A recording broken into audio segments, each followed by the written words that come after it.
Now, for the first time, we sit down with the mother and sister of Keith Lamont Scott. They still live on James Island. They let us hear his last voicemail he left for them the day he died. That emotional interview is our Live 5 exclusive.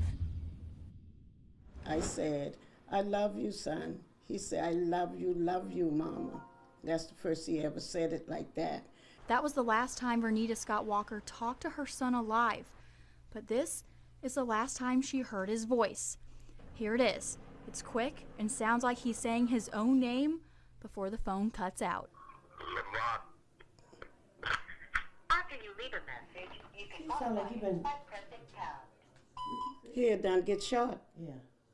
And he called me.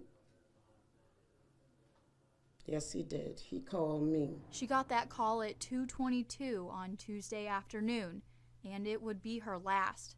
She says Keith Scott was waiting for his son to get off the bus, as he does each day. That's a task for him every day, so he can be out there. He got a special spot he sits in the truck and read his book. She says it wasn't just any book. She says it was likely the Quran, which he would read every day. That's what he was reading, because he loved to read that book. And before he went to pick his son up on the day he was shot, he was talking on Facebook about a shooting making national headlines.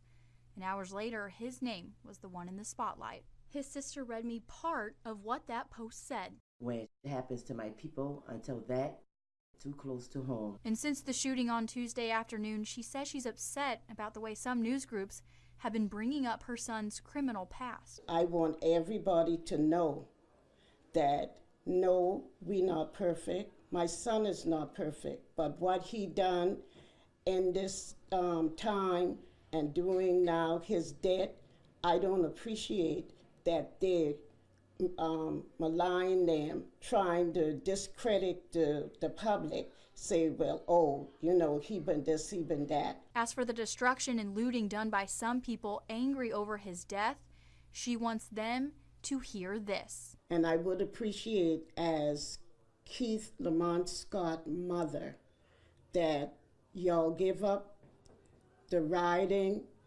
Y'all could have a peaceful walk or anything else that y'all want to do, but rioting is not helping the situation and making it worse. She says this is not what her son would have wanted either. Keith is not the type that he would allow his children to be involved in stuff like that. If he was here and something like that was going on downtown and he find out that his boys been down there, he would go and get them. He would not have let them do nothing like that. Amazing composure by his mom and sister there. Yes. Now, back to that voicemail. I mean, that was so quick, and it was hard to hear. It was, and they got it at 2:22 the afternoon that he was shot. Wow, and it sounded to me like he was saying his own name.